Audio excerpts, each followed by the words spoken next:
Hi, and welcome to Speechcast, the essential public speaking podcast. I'm Dave Aizer. And as always, I am so glad that you are able to stop by and hang out and hopefully learn some insider scoop on what it takes to be a great public speaker, broadcaster, Zoom video conference superstar, and more. My guest this week is so inspirational and has such a great story to share with you that I hope it inspires you to then share your story with other people. His name is Mike Shoreman, aka the Unbalanced Paddleboarder. Mike was living the dream. He was a professional paddleboarding coach and a stand-up paddleboarding teacher, doing what he loved every day until a neurological condition left him in excruciating pain and changed his life. But he channeled that pain into purpose. He wrote a book and now is a highly sought after inspirational speaker. He even won a speaking contest. And I can't wait for Mike to share his story with you. My conversation with the great Mike Shoreman is coming up now. This is Speechcast, the essential public speaking podcast. Here's national TV host, public speaking and media coach, TEDx speaker, and best-selling author, Dave Aizer. Mike, thank you so much for joining me on the show. I've been excited for this episode for weeks. I just can't wait to hear your story. How you doing? I'm great. How are you, Dave? Thanks for having me.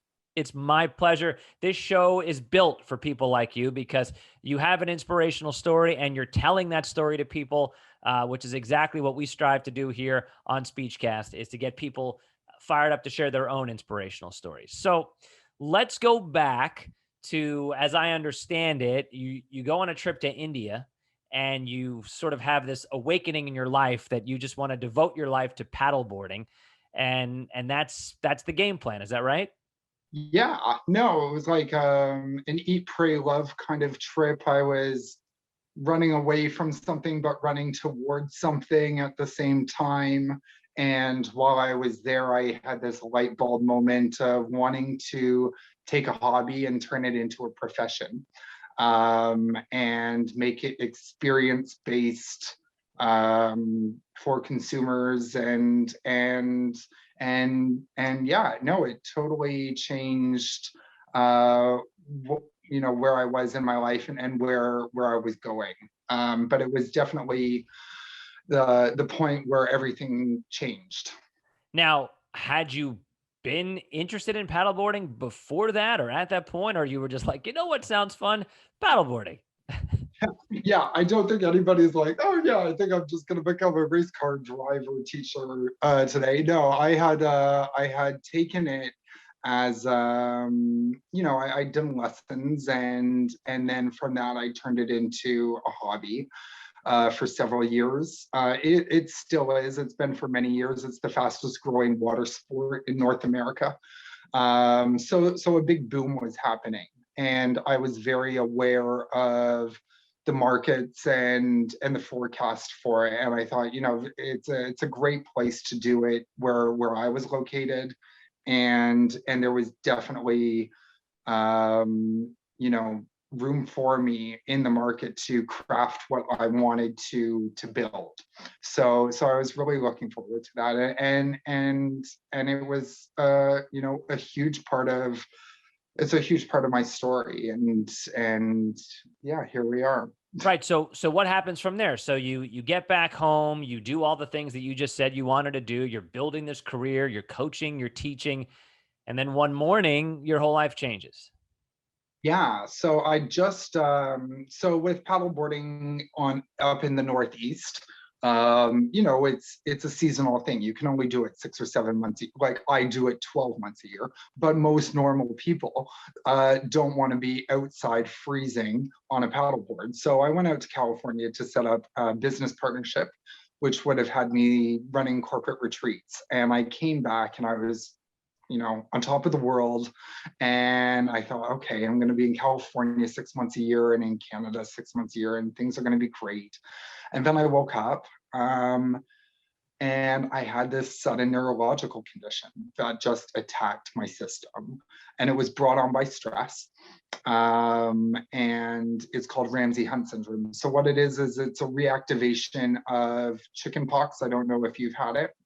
But I had it as a kid. It was very mild for me, but this time it was not.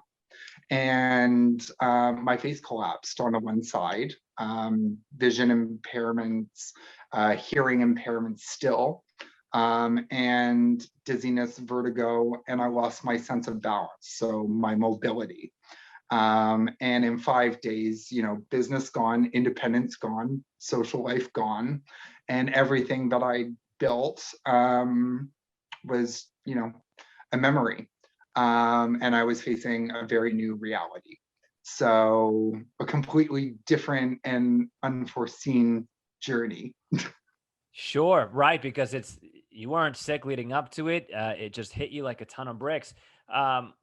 In that moment, in those 5 days when your whole world changes, I mean, how, what are you thinking about? Are you thinking about, am I going to survive? Am I going to get back to who I was? I mean, like, are you even thinking about your career, or that doesn't even matter at that point? Um, so I think what a lot of people would normally do in situations like this is they go to Google and they look up whatever is presenting and they try to put a face on it. So I did that immediately. I pulled out my iPad and I looked up famous people, Ramsay Hunt syndrome, and I found that P90X founder Tony Horton, he also had this a year earlier, and it put him in a wheelchair. Tony has since become like a mentor figure to me. One of the many things that I speak on is the importance of mentorship and what that can do for entrepreneurs.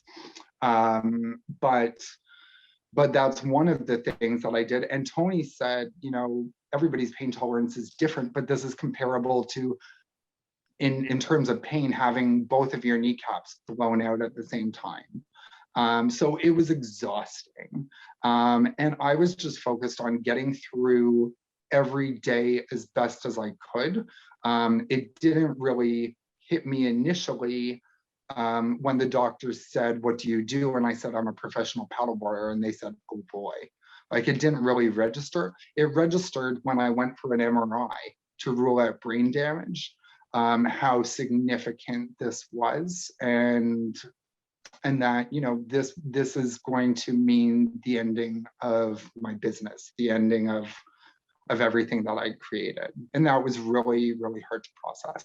So this show is about you, not about me at all, but just so we can relate on these terms, I was diagnosed with stage 3 melanoma about 6 years ago. And I remember that. I'll never forget that phone call when I was told I had cancer. I will never forget the first of what turned out to be many brain MRIs to make sure I didn't have brain cancer, and CAT scans and PT scans. I totally get you, man. I know you're living your life. You feel invincible. Then this thing happens and you're just shattered. How did you go about picking up the pieces? You mentioned Tony, you mentioned mentorship, but when you're in that MRI tube and you hear that machine taking images of your brain and you feel like you're at rock bottom, how did you start to pick yourself back up? So I don't think that was rock bottom. I think rock bottom came about 6 months after, with a series of appointments of specialists saying, "You'll never paddleboard again. Your nerves are healing incorrectly." And that pushed me to the brink. And what ended up happening was I saw treatment in a mental health treatment facility at the insistence of my family. And I think, when we hit rock bottom, it really forces us to go inward, and we can then, we then have realizations of what we can face. I often say our breakdowns lead to breakthroughs, and amazing things can come on the other side of it. So when I emerged from the crisis center, I had this new confidence that was lost 6 months earlier, that I can get through tough things, and so can anybody. I love it. I love that so much. And you did so many incredible things that are helping people. Did you, when you came through that crisis center, did you assign purpose to what happened to you? In other words, maybe when you went in, you were feeling sorry for yourself, which, by the way, you had every right to do. You were feeling angry. But when you came out of it, did you think, okay, this happened to me for a reason, and now I have this responsibility to help others? I just know for me, that's when I got better emotionally and mentally, when I said, this thing happened, nothing I can do about it. All I can do is try to help other people. So I don't think that it initially hit me. I think it came very quickly. I was given, when you say yes, and I talk about win building as well. So I considered that a big win. A couple weeks later, I was put in a position where I was around paddle boards, and I challenged myself to get back on a board. And I lasted 3 minutes sitting down. I felt dizzy, and it actually knocked me out for about a day or two afterwards. I felt very sick. But by getting on that paddleboard, it gave me the confidence to do it again for another 3 minutes. And then a couple weeks later for 5 minutes. And then a friend said, I'm going to send you an invite to compete at this thing. And I didn't realize what it was when she said it, but it was North America's largest inspirational speaking competition. It was like the American Idol of speaking competitions. And she said, I think you should do it. And I had already been on a paddleboard, and I had already, been through, and I thought, okay, like maybe there's something here. Let's go for it. And I never expected, but no, I definitely agree. There was a shift in mindset, and it opened the doors. So had you done any public speaking of any sort previous to that Summer Slam or Speaker Slam? Summer Slam, I think, is a wrestling event previous to the Speaker Slam, because that's a pretty bold way to make your debut. Yeah, I'm all about going all in. No, I'd given a really bad valedictorian speech in college. That I think a lot of people were very generous with their reception of it, but in hindsight, it was terrible. But I thought, no, let's just apply for this and see what happens. I think the organizers were so impressed with the story idea that I'd presented, kind of like what people would do with a TED Talk, that they came back pretty much right away and said, yes, we want this story on our stage. So I was competing against 10 people, all TED Talk speakers and professional speakers, corporate speakers. And the idea was to tell a story with a universal message that's uplifting and inspiring and funny and sad and all the feels. And I found out that I was doing that, and immediately the panic set in that I was doing this thing. And I was like, oh, these are people who've gone viral on Goalcast and have like millions of views, and what have I done? But I quickly remembered that I can do tough things and I can crush them. And this new win building thing that I was doing was working for me. And I had a very slight advantage on all my competitors in that they were all out working. I was at home doing physiotherapy and napping and healing, and I had all this time to write and prepare and practice, and they didn't have that. So that gave me a confidence with it that I could go into this and I had a chance. And I think you nailed it with what you have been through in your life. It's just a speech. You have been through way worse, man. Like, so whereas most people are terrified to get up and give a speech, and I get it, of course. So what for you? Who cares? This isn't life or death. Yeah, no, I think, I went into it thinking if, I can inspire, uplift a few people in a room of, 300 or so, I've done my job.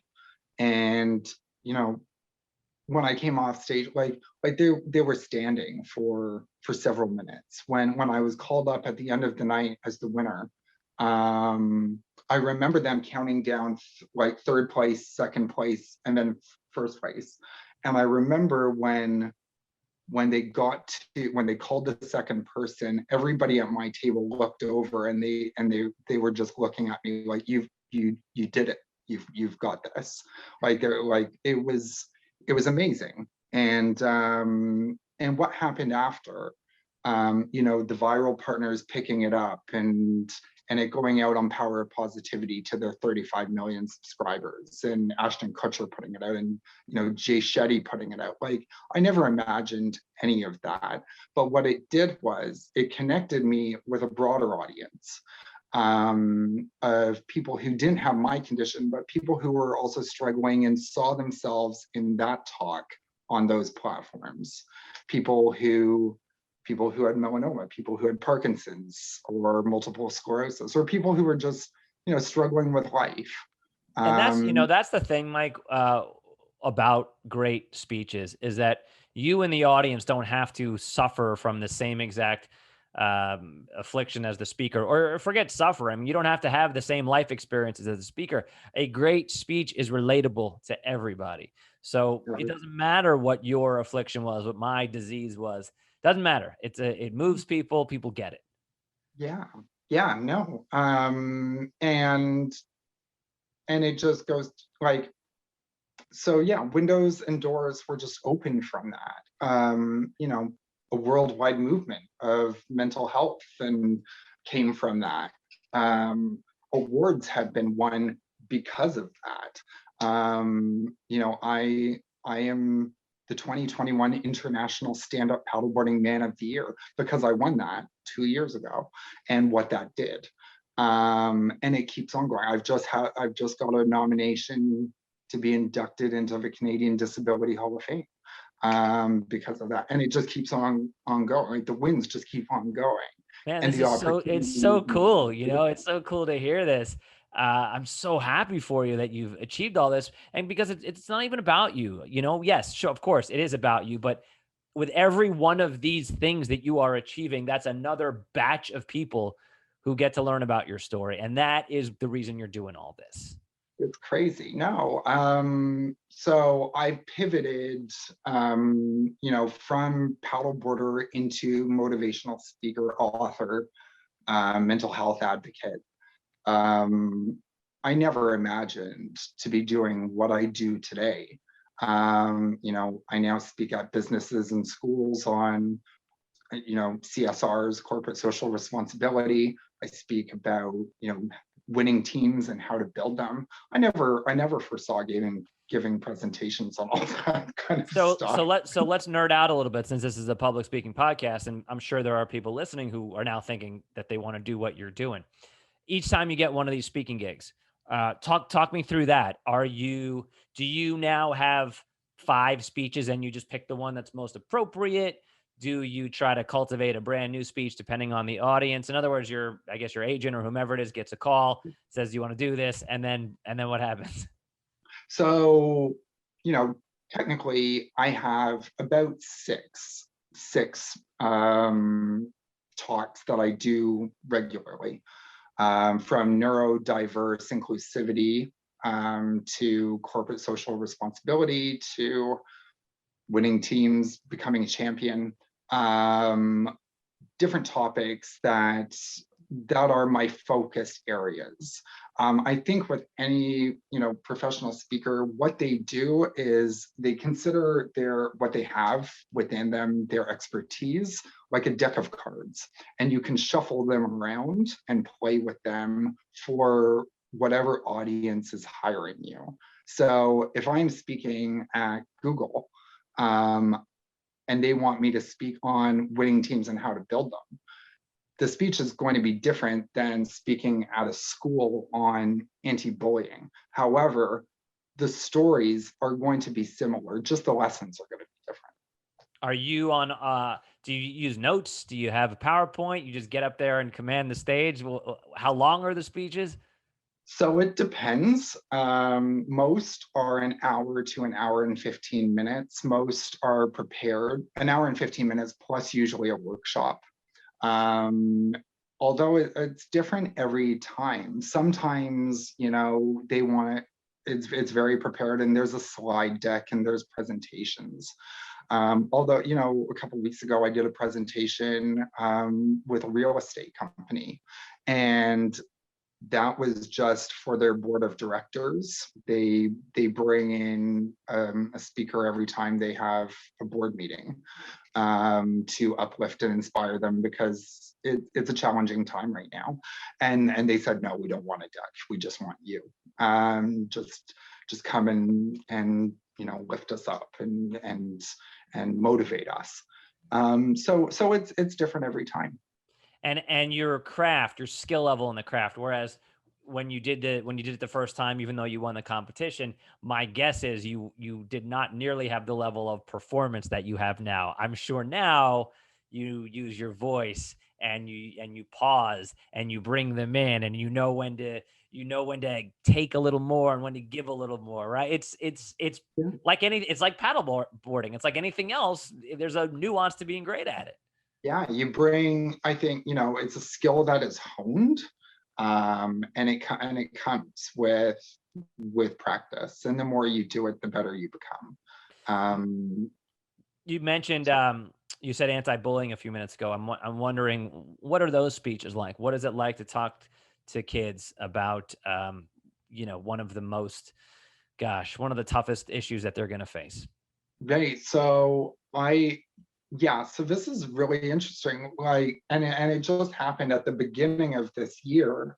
So actually, my home city wrote this beautiful article, and it said Mike Shoreman goes from monster to man of the year, and they had a big picture of my face as it was, and it got a lot of traction, and a lot of people shared it. And one of the people that contacted me was my childhood bully, who we've actually become friends on Facebook. In the last couple of years, he knew what had happened to me, and we've developed this kind of relationship, and we've actually become friends. And he reshared it, he posted it, he was like, Mike Shoreman goes from monster to man of the year, like, this is amazing. And I posted that, and I shared the bullying story and how it was turned around, and how we're not the same people that we were back then. And just because you're being bullied today doesn't mean that you're going to be bullied by this person forever. So yeah, interesting. Wow, what a story. Crazy. That is really impactful. Thank you so much for sharing that. That's that I would hope would give people hope in the good in humanity, that people are capable of changing and capable of caring and being good to each other. So let's talk about your book a bit. Okay. Tell us, Yeah. I love the title, Diaries of the Unbalanced Paddleboarder, Crash and Rise from Victim to Thriving Survivor. There it is. Nice product placement. If you're watching this on YouTube, he held it up. Tell us about it. Is it similar to what you speak about? Yeah, so it is, part biographical, part self-help. It's created for, at the core of my story, I'm an entrepreneur. I'm a business person.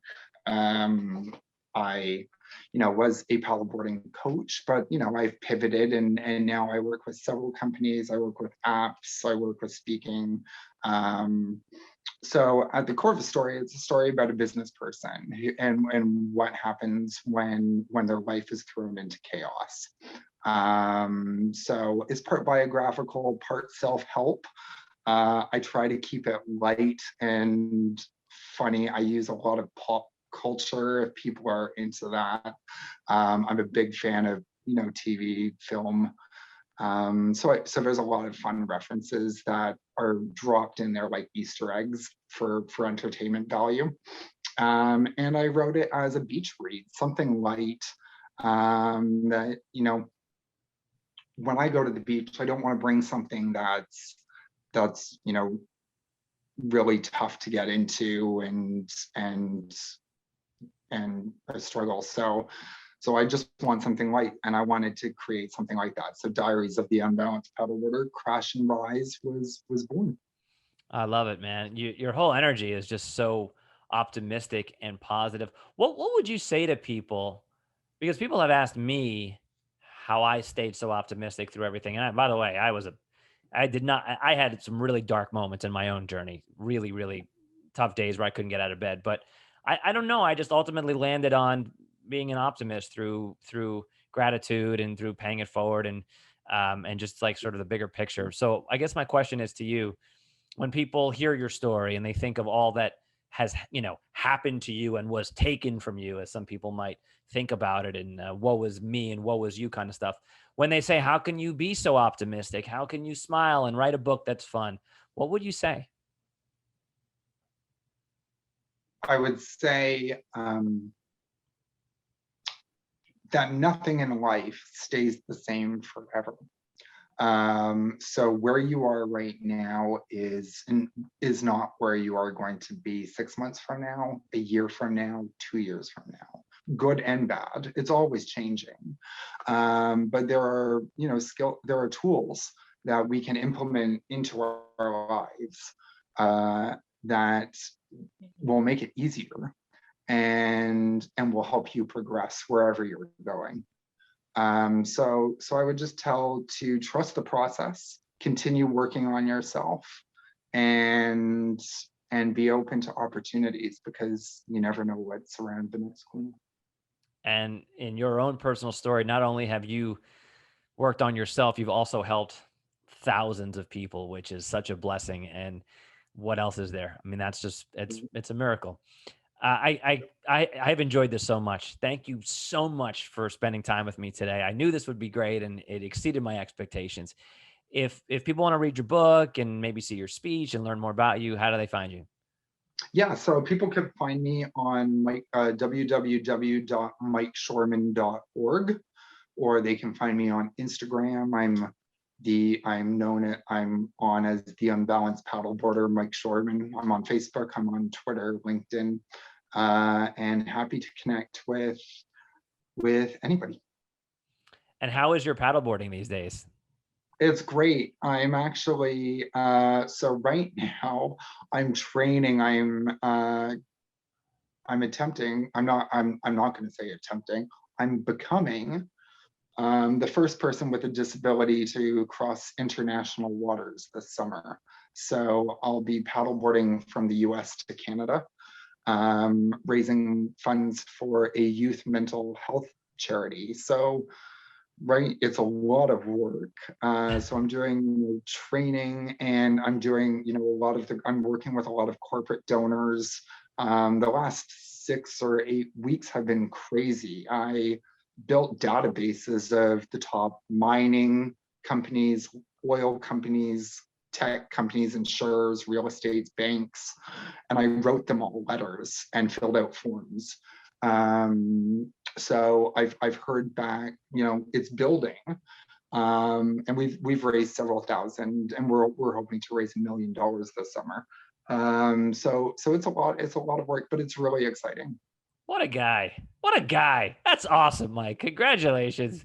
That sounds like that's going to be fun. Are you optimistic? I'm sure you're optimistic that you'll be able to achieve this. Yeah, it's going to be a lot of work. I don't think it's really set in how much work it's going to be. Like it's going to be 3 days out there, and I'm going to be, in the dark at points, and I'm going to be exhausted and wanting to just, stop. But I built a team, 2 teams on safety boats, and of medical professionals, social media strategists, motivation experts for me. And I'm looking forward to that point where I know I've got, like, I know I've got this, but I know at a point in that journey, it's just going to register of, you got this. You're gonna finish this. Like, you just have 18 more hours. Just 18 more hours. Well, anyone who's listened to this interview knows that you've got it, knows that you're going to handle it. And as we say goodbye, it made me laugh, the times that we live in today, where you were like, yeah, I assembled 2 boats. I've got medical experts, social media strategist. It was like, that was the second thing. It was like people to save my life, and then also people to post on Instagram while I'm doing that. Yeah. People to blow up TikTok because, Right. money being raised for mental health. They're in crisis right now. So I brought in public relations agents. I brought in, tons of people for support with this. So that's awesome. hopefully it makes a huge dent for them, and does a lot of good. I'm sure it will. Thanks, buddy, for being on the show, and best of luck with everything you got going forward. Thanks, Dave. Hope you enjoyed this episode of Speechcast. How could you not? Mike was awesome. If you did like it, please subscribe to the show and share it with your friends. And of course, if you're listening to me on Apple and iTunes, if you could leave a rating and a review, I would really appreciate it. Have a great rest of your day, a great rest of your week, and I will be back next week with another new episode of Speechcast. Take care.